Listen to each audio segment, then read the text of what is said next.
یہ کسی معاشرے کی بد نصیبی اور اشرافیہ کی بد فطرتی کی وہ حیران کن مثال ہے جو ہم نے فلموں اور ڈراموں میں نہیں دیکھی ہوئی. ہم نے ولن پینٹ کیے، بڑا بڑا گھنونا اور خوفناک ولن پینٹ کیا، پر میری اشرافیہ سے بڑا ولن آج ابھی تک ہم پینٹ نہیں کر پائے. میں بے حسی کے اس کی اوجے تمام پر کھڑے ہیں جہاں سے کھینچ کر بھی ان کو واپس نہیں لایا جا سکتا. ان کے ہاں they are heartless, they are completely heartless. سنگ دلی کا وہ مظاہرہ ہے جو شاید آج مجھے لگتا ہے کہ فرعون بھی قدر بہتر آدمی ہوگا، چنگیز خان اور ہلاکو خان بھی قدر بہتر لوگ ہوں گے، اور نادر شاہ اور احمد شاہ ابدالی بھی قدر بہتر لوگ ہوں گے. میں اس سے زیادہ کچھ نہیں کہہ سکتا. میں نے اتنے خوفناک لوگ، مجھے نہیں معلوم تھا کہ ہم اس دور سے گزر رہے ہیں، اس ترقی یافتہ دوسروں کی ترقی یافتہ دور سے گزر رہے ہیں جس میں ہمیں اس طرح کے فرعون اور اس طرح کے ہارٹ لیس لوگوں سے واسطہ پڑے گا. اچھا سر یہ بتائیے، آپ کی عمر مجھ سے زیادہ ہے، آپ سینئر ہیں، آپ نے بہت سارے واقعات اپنی زندگی میں دیکھے، پڑھے، لکھے. مجھے ایک کہانی ذرا سمجھائیے گا سر. یہ جو ہم بار بار پڑھتے ہیں کہ پاکستان اور سنتے بھی ہیں کہ پاکستان ایک نازک دور سے گزر رہا ہے، ہم بڑے سنگین حالات کا سامنا کر رہے ہیں. یہ کب تک نازک دور چلتا رہے گا سر؟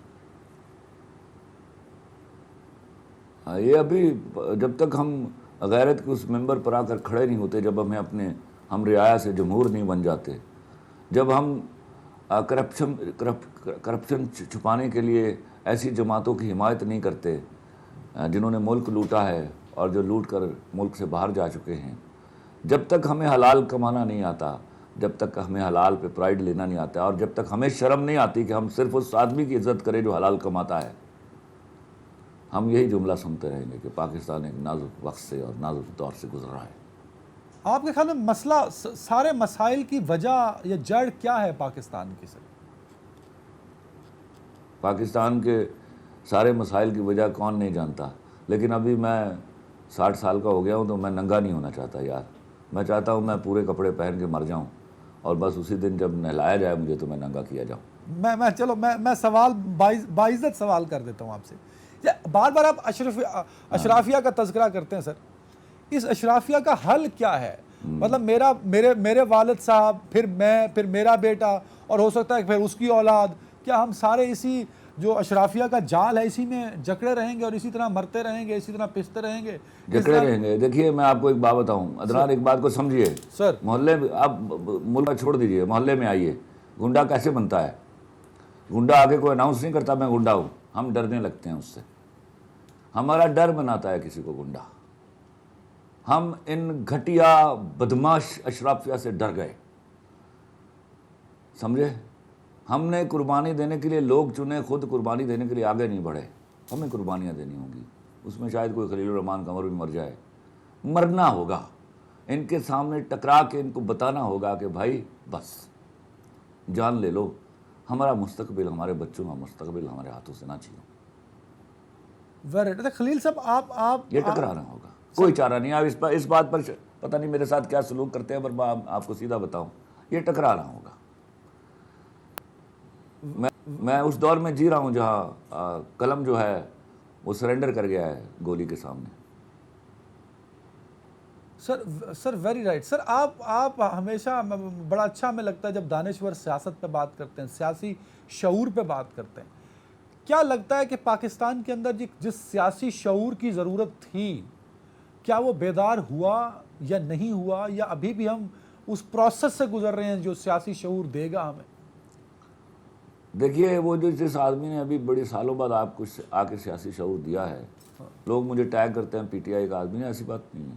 ایک تو بات یاد رکھیے گا، میرا کبھی کسی جماعت سے واسطہ نہیں رہا، اور اگر کبھی رہا ہے تو میرا کسی زمانے میں پیپلز پارٹی سے واسطہ تھا جب تک بے نظیر صاحبہ زندہ تھی. وہ ایک بات بتا دوں، وہی ایک آدمی جس نے بڑے ڈیکیڈز کے بعد آ کے ایک دفعہ پھر عوامی شعور کو جگایا ہے. بلکہ اس دفعہ شعور کو نہیں جگایا گیا، اس دفعہ چونکہ غیرت پر حملہ ہوا تھا تو اس نے غیرت جگائی ہے. لیکن غیرت ہم مسلسل اور پرپیچول بنیادوں پر ان کی جاگتی ہے جو حلال کمانے پر یقین رکھتے ہیں. فلوک لگانے والوں کی غیرت کا جاگنا بڑا ٹیمپریری ہوتا ہے. تو اگر یہ غیرت مسلسل جاگتی رہی تو ہم اس ایولیوشن میں ضرور آ گئے ہیں جہاں 6 مہینے، سال، 2 سال میں ہم غیرت کے اس کانسیپٹ کو لے کر ایسی بھیڑوں سے ٹکرا جائیں گے، ایسی شیطانی اشرافیہ سے ٹکرا جائیں گے، اور وہ ٹکراؤ برداشت نہیں کر سکتے. کتنی دیر وہ جہاز کی ٹکٹیں لے کر بھاگیں گے، کسی دن تو ہتھے چڑھ جائیں گے. یہی ایک طریقہ ہے. میری سمجھ سے یہاں پہ چھوٹی سی سبمیشن ہے میری، کوئی چیز نہیں ہے.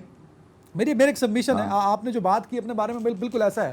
یہ ایک پرسپشن بھی ہے سوشل میڈیا پہ بھی. آپ تو لوگوں میں بات کرو تو وہ کہتے ہیں خلیل الرحمان قمر کا تعلق پاکستان تحریک انصاف سے، کیونکہ آپ خان صاحب سے ملتے ہیں، بڑے شوق سے فوٹو کھنچواتے ہیں، وہ پوسٹ بھی کر دیتے ہیں، تو لوگ یہی سمجھیں گے کیونکہ نواز شریف صاحب کے ساتھ، زرداری صاحب کے ساتھ تو آپ کا کوئی انٹریکشن نہیں ہے. تو اس لیے ایک منٹ رک جائیے عدنان. لا الہ الا اللہ محمد رسول اللہ. میں نے خان صاحب سے ملاقات کی، آج تک کوئی فوٹو پوسٹ نہیں کی. بٹ فوٹو سرکولیٹ تو ہوئی نا سر خلیل بھائی، فوٹو سرکولیٹ ہوئی، میں نے خود بھی دیکھی. فوٹو دیکھیے، فوٹوز تو میری کچھ ایکٹرز کے ساتھ بھی بن جاتی ہیں، وہ بھی سرکولیٹ ہو جاتی ہیں. میرے لیے خان ایک دیانتدار آدمی ہے. میرے لیے میرا ابھی A+ کا چیئرمین کی ڈیتھ ہوئی ہے. ہی واز این آنیسٹ مین. جب لوگوں کو اس سے اعتراض سے میں چیخ کر کہتا تھا ہی از این آنیسٹ مین، سمجھے آپ. تو میں اس کے ساتھ بھی کھڑا رہا وہ ساری عمر. میرا ان سے جھگڑا بھی ہوتا رہا، اور میرا شاید آپ کو معلوم نہیں کتنی دفعہ بحث ہو جاتی ہے خان صاحب کے ساتھ. تو میں I am for my country, I am for my soul. Sir بڑا اچھا ان کامنٹس کے بعد میں بڑا آسان فیل کر رہا ہوں، خود کو بڑا آرام دہ فیل کر رہا ہوں کہ میں اگلا سوال فریم کر سکتا ہوں. آپ نے کہا محترمہ جب تک تھی تو یور افیلیشن جو جہاں تک بھی تھی وہ پیپلز پارٹی کے لیے تھی.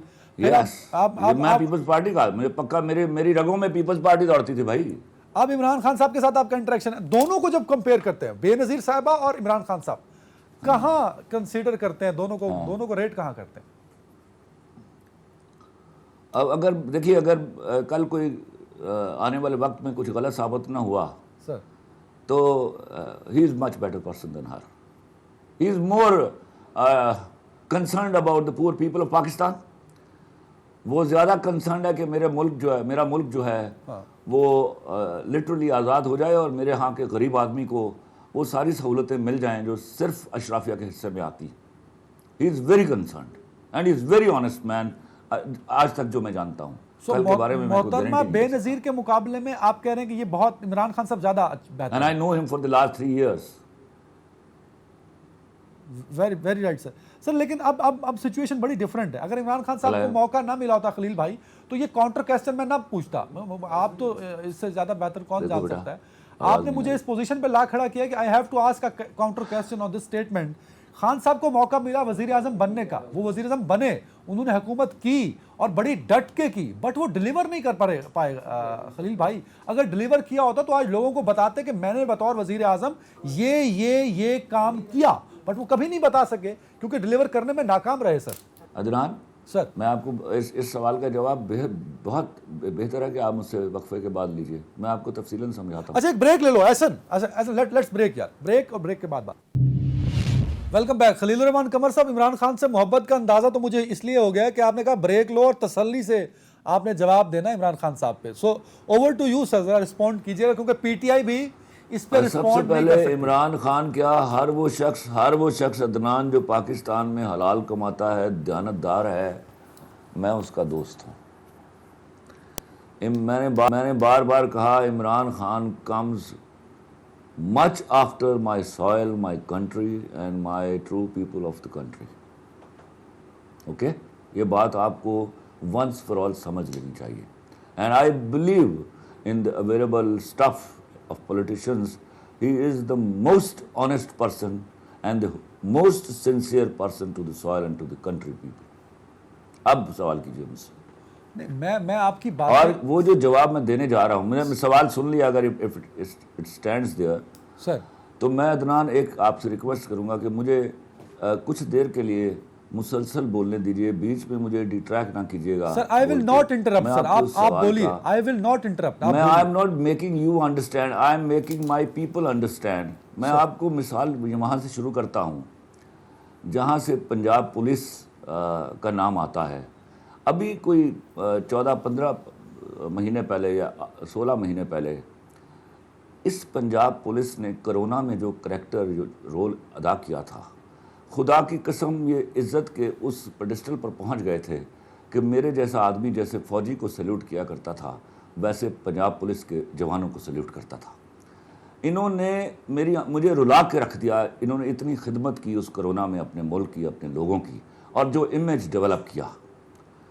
اس کے فوراً بعد ایک بدنصیب لمحہ آتا ہے رجیم چینج کا، اور وہی پنجاب پولیس وہ کسی کے گندے کیے ہوئے میلے کیے ہوئے کپڑے آج پنجاب پولیس دھو رہی ہے، اور جس طرح کا اس نے اپنا امیج ڈیولپ کیا ہے۔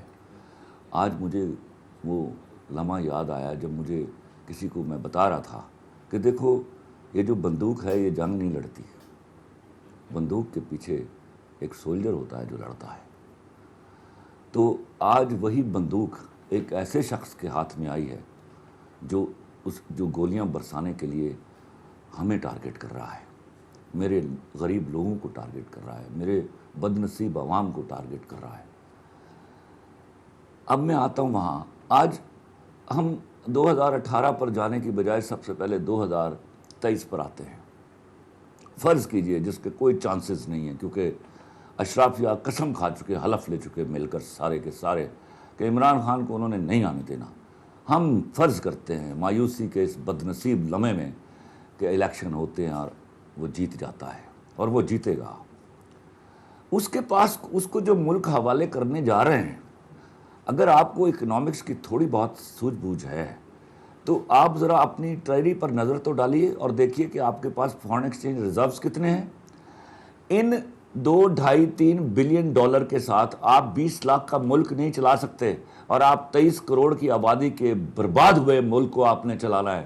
تو آپ کیا سمجھتے ہیں کہ کس قسم کا ملک اس کو دیا گیا تھا 2018 میں؟ یہ پکا سوچ کر کے کہ یہ 3 مہینے سے زیادہ نہیں چلا سکے گا، لیکن وہ چلا گیا۔ اس کے بعد اس نے 2 سال کرونا سے فائٹ کی، اور یاد رکھیے گا یہ سٹوپڈ آئیڈیا ہے کہ کوئی کہے اس نے ملک نہیں چلایا، اسی نے تو ملک چلایا ہے۔ میں اکنامکس کا ایک اچھا سٹوڈنٹ ہوں، اسی طرح کا ملک اس کو کل دیا گیا تھا، اور اس سے بھی برباد ملک اس کو آگے آنے والے دنوں میں ملنے والا ہے۔ مجھے بتائیے آپ کو ایک کھنڈر گھر دے دیا جائے اور کہا جائے کہ اپنے بھائی کی شادی کر لو، اور میری بات سن لیجئے، پہلے آپ اس گھر کی تعمیر کرو گے، پھر کہیں جا کے آپ کچھ سوچو گے کہ بھائی کی شادی یا بہن کی شادی بھی کرنی اس گھر کے اندر۔ کھنڈروں میں کوئی بہن بھائی نہیں بیاتا۔ اب بولیے آپ۔ سر آپ صحیح کہہ رہے ہیں، بٹ میں تھوڑا سا آپ کو اس میں ایڈ کرنا چاہوں گا، جب خان صاحب کو حکومت دی گئی تب جی ڈی پی 6% تھا سر، ریزرو 17 بلین ڈالر تھے، تو تب اچھے حالات میں 6% نہیں تھا جی ڈی پی سر، 4.3% تھا، اور تمہیں پتہ نہیں ہے، کسی دن اسحاق ڈار کو بٹھاؤ میرے سامنے، میں اس سے اچھی اکنامکس پڑھا ہوا ہوں، میں اس کو بتاتا ہوں کتنے آرٹیفیشل فگرز کوٹ کرتا ہے وہ۔ آپ نے مجھے صرف رائٹر سمجھا ہوا ہے۔ نہیں سر، آپ you are intellectual, I know you are very updated sir, but میرا سوال یہ ہے کہ سر حالات خراب ہوئے، بہتر نہیں، اب تو خیر اب تک 4.3 کا فگر تھا اس وقت جب یہ گئے ہیں، اور اس فگر کے ساتھ یہ خالی خزانہ دے کر گئے ہیں اس کو۔ آپ کو فارن ایکسچینج ریزروز کی اگر اہمیت کا احساس ہو تو ہم اب شروع شرم سے ڈوب کے مر جائیں۔ آج جس کو ہم فال آف ڈھاکہ کہتے تھے، ہمیں احتراماً اب رائز آف ڈھاکہ کہنا چاہیے۔ ہم جو 3.3 بلین ڈالر کے ریزرو پر بیٹھے ہیں، وہ 42 بلین ڈالر کے ریزرو پر ہے، اور 90% ارن منی ہے اس کے پاس، وہ جو آپ کا 1/6 ہے۔ ہمیں شرم نہیں آتی، نہ ہمیں سوچتے ہوئے نہ پوچھ سکتے۔ Very right with you, very right سر۔ ایک کامنٹ کر دیجیے گا، آپ نے خان صاحب کی ایمانداری پہ بات کی، پرفارمنس پہ بھی آپ کہتے ہیں کہ یو آر سیٹسفائیڈ۔ سر ایک گھڑی کا الزام بار بار ان پہ لگتا ہے سر۔ اچھا، ایک مجھے سوال تو اس کا جواب تو دو۔ ایک گھڑی کا الزام یہ ہے کہ اس نے گھڑی لی 50% پیسے دے کر اس کو بیچ دیا۔ خدا کی قسم میں اس بات پر بھی اس کے خلاف ہوں، لیکن اس نے قانونی جرم کیا کیا؟ ابھی ذرا توشہ خانہ کی رپورٹ آئی ہے، دیکھا ہے تم نے؟ انہوں نے تو لوٹ لیا توشہ خانہ۔ ہاں، کوئی خدا کا خوف کیجئے۔ میں نے ان کو کہا، میں نے کہا آپ کو کیا ضرورت تھی یہ کام کرنے کی؟ لیکن آپ وہ نبی نہیں ہیں، وہ ولی نہیں ہیں، غلطیاں ہو جاتی ہیں، غلطیاں صرف نبیوں سے نہیں ہوتی۔ آپ خدا کے واسطے اس کے اتنے بڑے کاموں کو صرف ایک توشہ خانہ کی غلطی، اور وہ غلطی غیر قانونی نہیں ہے، وہ میرے لیے اخلاقی غلطی ہے کہ آپ جیسے بڑے آدمی کو توشہ خانے سے 1 روپے کی چیز نہیں لینا چاہیے تھی۔ Very right sir, very right سر۔ ٹائم کی کمی، ذرا سیاست پہ آخری سوال، پھر ذرا ہم آگے بڑھتے ہیں ادب کی طرف اور شاعری کی طرف۔ سر یہ بتائیے گا، آپ کی اس بات سے 200% ایگری ہے ہر بندہ، میرا کیمرہ مین، میں، میرا پروڈیوسر، سب سننے والے، کہ اویئرنیس آئی خان صاحب کے آنے سے، پر اس اویئرنیس کے ساتھ ایک ایلیمنٹ آیا جس کو ہم شدت پسندی کہہ سکتے ہیں، کہ گالی دینا ہے، تنقید کی بجائے گریبان پکڑ لینا ہے، فوج کو گالی دو، عدلیہ کو گالی دو، اداروں کو گالی دو، اگر کوئی عمرہ کرنے چلا جائے تو طواف کے دوران گالی دو، مدینہ پاک میں حضور اکرم صلی اللہ علیہ وآلہ وسلم کے روزے پر ہے تب گالی دو۔ تو یہ جو اویئرنیس کے ساتھ یہ نفرتوں کا بیج بو دیا ہے عمران خان صاحب نے، how you respond that sir? یہ عمران خان صاحب نے بالکل نہیں بویا یہ بیج۔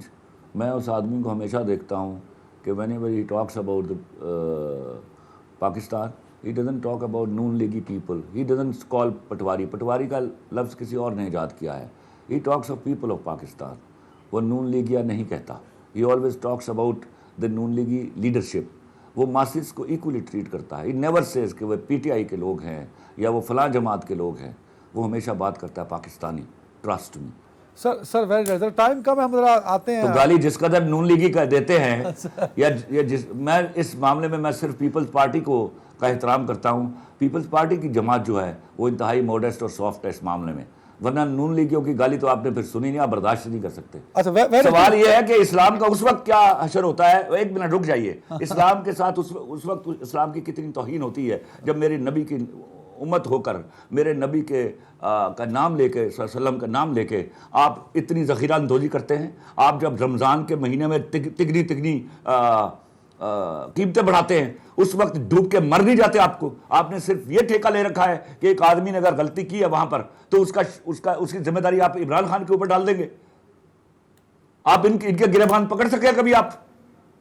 ہم تو سب کو کٹہرے میں کھڑا کرتے ہیں سر، میں تو ایکولی سب سے ایکولی بالکل۔ آپ نے کبھی دیکھیے، ہم باتیں کرتے ہیں، آپ کی مہربانی ہے، ہم باتیں کرتے ہیں، شو جماتے ہیں، ہم کچھ کسی کا گریبان نہیں پکڑ سکے سر۔ ہم صحافی سوال پوچھ سکتے ہیں، ہماری اوقات اتنی ہے کہ ہم سوال پوچھ سکتے ہیں سر، اور ایکولی پوچھتے ہیں آف کورس۔ آپ تو یہ کہیے نا، بس بات ختم، یہ نا کہ آپ نے گریبان پکڑے۔ آپ ہمت والے، میں نے آپ جتنے لوگوں کے ساتھ انٹرویو کیا ہے ان میں آپ ایک ہمت والے آدمی ہیں۔ میں am not in a habit of praising people like this on air, but trust me، آپ ہمت والے آدمی ہیں۔ یہ میرے لیے آنر ہے خلیل بھائی، ویری رائٹ سر۔ ٹائم کم ہے، میرے بار پروڈیوسر کہہ رہا ہے کہ آپ نے خلیل صاحب کو سیاستدان بنا دیا ہے، ان کو وہ دانشور ہیں، تو ہم آتے ہیں ذرا ادب کی طرف۔ سر مجھے یاد ہے خلیل بھائی جب سینما آباد ہوتے تھے ہندوستانی فلموں سے تو آپ اس کو اچھا نہیں سمجھتے تھے۔ ہندوستانی فلم بند ہو گئی سر، اب سینما بھی بند ہونے لگا ہے، پاکستانی سینما بہتر نہیں ہو سکا، Pakistani film producer Pakistani cinema کو فلم نہیں دے سکا۔ سر جب تک میرے ہاں کے غریب آدمی کو روٹی نہیں ملتی، میری طرف سے جہنم میں جائے سینما۔ یہاں میرے ہاں غریب کی بچی بک رہی ہے، میں سینما کے بارے میں سوچوں؟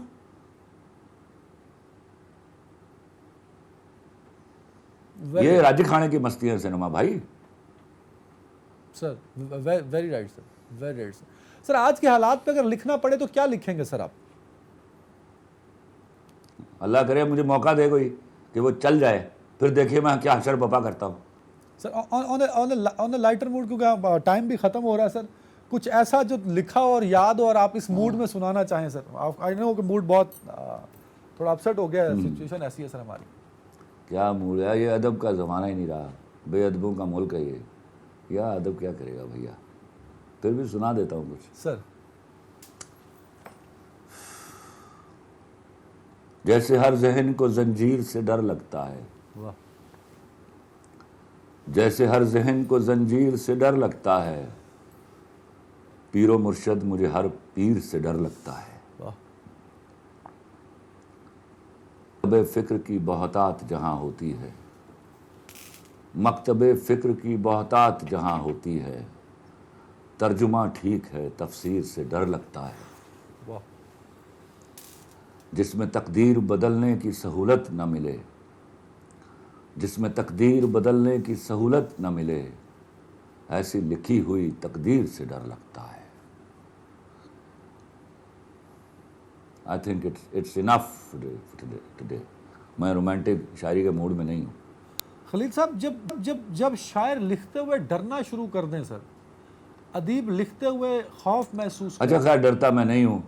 زیادہ سے زیادہ ننگا کر دیں گے، مار ڈالیں گے مجھے، تو وہ کچھ لوگوں کا ننگا کرنا شاید مہنگا پڑ جائے ان کو. کبھی کبھی وہ ایک نے پنگا لیا تھا مجھ سے، تو وہ مہنگا پڑ گیا ان کو. یہ مجھ سے بھی پنگا لیں گے تو شاید مہنگا پڑ جائے ان کو. خلیل دیکھ لیں.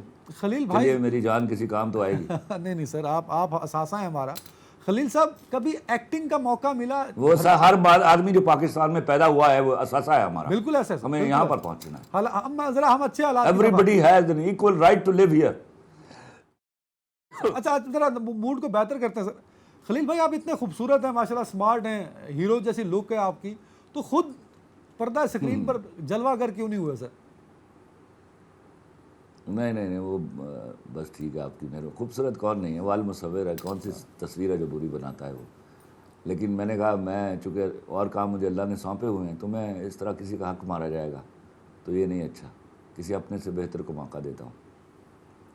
کبھی دل کیا سر کردار لکھتے ہوئے، کبھی آپ نے سوچا ہو کہ یار اس کردار کو مجھے نبھانا چاہیے؟ کبھی دیکھیں ایک زمانہ تھا وہ تب کر لیا، اب نہیں دل کرتا بالکل بھی.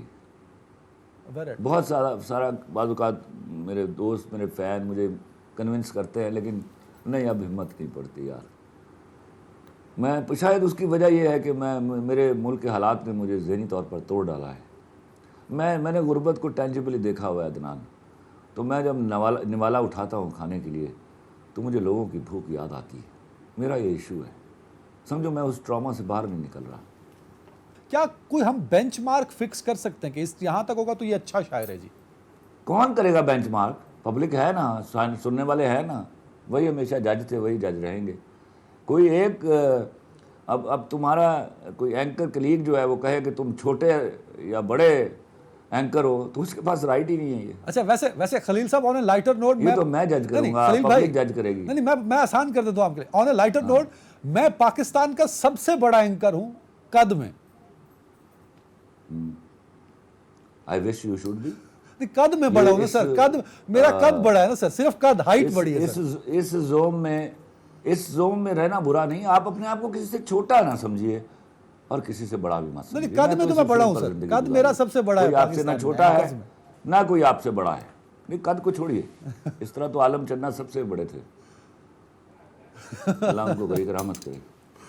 اچھا سر، یہ آپ اکثر جب بھی میرے شو میں آتے ہیں، وہ ادبی شو ہو یا سیاسی شو ہو، یہ کتابیں پیچھے آپ کے پاس ہوتی ہیں. میں آپ کے پاس آیا بھی تھا. تو یہ کتابیں سر آج کل لوگ سجا لیتے ہیں، مشکل لگتا ہے کتابیں پڑھنا، بیکاز ہم ٹویٹر میں آ گئے، ہم انسٹا میں چلے گئے. تو کتابوں سے دوری ایک تکلیف دہ مرحلہ ہے، یا آپ سمجھتے ہیں کہ ٹھیک ہے ایج بدل رہی ہے، ٹائم بدل رہا ہے تو اٹس فائن؟ ہاں یہ وہ بدنصیب مرحلہ ہے. میں وہ نہیں ہوں نا جو کمپیوٹر سے پڑھتا ہے. میں نہیں پڑھ سکتا. میں ہارڈ کاپی پڑھا کرتا ہوں، ہارڈ کاپی بھیجا کرتا ہوں، ہارڈ کاپی پہ چیک کرتا ہوں. تو مجھے لوگ فرسودہ کہیں گے، لیکن مجھے پتہ چلا کہ یہی فرسودگی جو ہے ماڈرنائزیشن ہے. جنہوں نے ماڈرن بننے کی کوشش کی ہے تباہ ہو گئی ہیں. دیر از no education left in Pakistan. لوگوں کو 4 6 10 ضروری لفظ آتے ہیں انگریزی کے، یا کوئی 5 منٹ مسلسل بول سکتا ہے اور وہ اپنے آپ کو انگریزی دان سمجھتا ہے. ہماری وہ بدنصیب قوم ہے جس کو اپنی زبان نہیں آتی. بالکل سر، ٹائم بڑا کم ہے. اور میں کتنی ہی انٹرویوز میں کہہ چکا کہ جب تک آپ اپنی زبان میری بات سنیے عدنان سر، ہم اتنی باتیں کرتے ہیں، اتنے سوال کرتے ہیں. ایک بات آپ لکھ کے رکھ لیجئے سر، یہ میرے زندہ رہنے اور میرے مرنے کے بعد کام آئے گی. اللہ آپ کو لمبی زندگی دے. لا الہ الا اللہ محمد رسول اللہ. جب تک آپ کا ملک، آپ کی قوم اپنی زبان میں کام نہیں کرنا شروع کرے گی، کوئی بھی لیڈر آپ سے کہے ہم ترقی کرنے لگے ہیں، سمجھیے سفید جھوٹ بول رہا ہے. یہ میرا جملہ یا اپنی یادداشتوں میں محفوظ ہے. نہیں سر، آپ بالکل ٹھیک کہہ رہے ہیں. جب تک آپ اپنی زبان میں کام نہیں شروع کریں گے، ترقی کے پہلے زینے پر بھی پاؤں نہیں آئے گا آپ کو. سر ویری رائٹ. سر ایک آخری سوال اور اس کے بعد ایک غزل یا شعر آپ سے ضرور سنوں گا جاتے جاتے. ایک آخری سوال. جی میں ویسے پوچھنا نہیں چاہ رہا تھا، لیکن یہ بڑی فرمائش سے ایک سوال ہے. جب عورت کا پوچھا جائے سر، آپ کی نظر میں عورت کیا ہے سر؟ عورت کا مقام اور عورت کیا ہے سر؟ ارے سر میں تو مرد کو مانتا ہی نہیں ہوں اچھی عورت کے برابر. میں نے ایک جملہ کہا, اس کو سمجھنا ہوگا کہ اچھا مرد کبھی اچھی عورت سے اچھا نہیں ہوتا. واہ واہ واہ واہ واہ واہ سر, بڑا مزہ اچھی آیا. عورت کے پیڈسٹل تک تو مرد پہنچ ہی نہیں سکتا. واہ واہ واہ سر, میرا دل نہیں تھا لیکن ٹائم کی کمی ہے, آپ خود ٹی وی کے آدمی ہیں سر, پر میری خواہش ہے ایک غزل پوری جو ہے وہ مجھے ڈیڈیکیٹ کی جائے. آپ سنائیں اور میں سناتا ہوں. سر اب پتہ نہیں تمہارے رومانٹک حالات کیا ہیں, لیکن میں غزل عرض کر رہا ہوں. سر اسی طرح کشیدہ ہیں سر جس طرح پہلے ہوا کرتے تھے. عرض کر رہا ہوں کہ سر. اشک ناداں سے کہو بعد میں پچھتائیں گے, واہ اشک ناداں سے کہو بعد میں پچھتائیں گے, آپ گر کر میری آنکھ ادھر جائیں گے, واہ تم کو مل جائیں گے کچھ دور تو قدموں کے نشان, پھر کہیں چاند ستاروں میں اتر جائیں گے. اپنے لفظوں کو تکلم سے گرا کر جانا, اپنے لفظوں کو تکلم سے گرا کر جانا, اپنے لہجے کی تھکاوٹ میں بکھر جائیں گے. اوہ واہ واہ واہ تم سے لے جائیں گے ہم چھین کے وعدے اپنے, تم سے لے جائیں گے ہم چھین کے وعدے اپنے, اب تو قسموں کی صداقت سے بھی ڈر جائیں گے. واہ ایک تیرا گھر تھا میری حد مسافت لیکن, ایک تیرا گھر تھا میری حد مسافت لیکن, اب یہ سوچا ہے کہ ہم حد سے گزر جائیں گے. اپنے افکار جلا ڈالیں گے کاغذ کاغذ, واہ اپنے افکار جلا ڈالیں گے کاغذ کاغذ, سوچ مر جائے گی تو ہم آپ بھی مر جائیں گے. واہ واہ اور اس سے پہلے کہ جدائی کی خبر تم سے ملے, واہ اس سے پہلے کہ جدائی کی خبر تم سے ملے, ہم نے سوچا ہے کہ ہم تم سے بچھڑ جائیں گے. اوئے ہوئے ہوئے ہوئے سر بس اس بچھڑتے ہوئے جملوں کے ساتھ ہم بھی اب آج اجازت چاہیں گے اور اپنے لوگوں سے بچھڑ جائیں گے کل تک کے لیے, لیکن کل پھر ملیں گے. خلیل بھائی, آپ کا سایہ ہمارے سروں پہ سلامت رہے, آپ کا قلم یہی خوبصورت لفظ لکھتا رہے, لیکن میری خواہش ہے سر کہ ان اللہ لفظوں دعا کیجیے گا اس دن میرا قلم مر جائے جس دن میں جھوٹ لکھنا شروع کروں. اس سے زیادہ بڑی دعا مجھے اچھی اس دعا پر میں مجھے کہہ آپ نہیں دے سکتا ہوں آمین, کیونکہ آپ نہیں لکھیں گے جھوٹ. اور میری ایک خواہش بھی ہے سر کہ ہم جو سماعتیں ہیں آپ کے لفظوں کی تاثیر بھی ہمارے دل میں اتر سکے سر, یہ ایک خواہش ہے میری. آمین آمین. بہت شکریہ خلیل یہ الرحمان. میری خواہش ہے, یہ میری آرزو ہے, میرے لفظ میری قوم میرے لوگوں کے دلوں میں گھر کر جائیں, اور یہی شاید نشاط ثانیہ کا باعث بن جائیں. بہت شکریہ, اپنا خیال رکھیے گا. اللہ حافظ.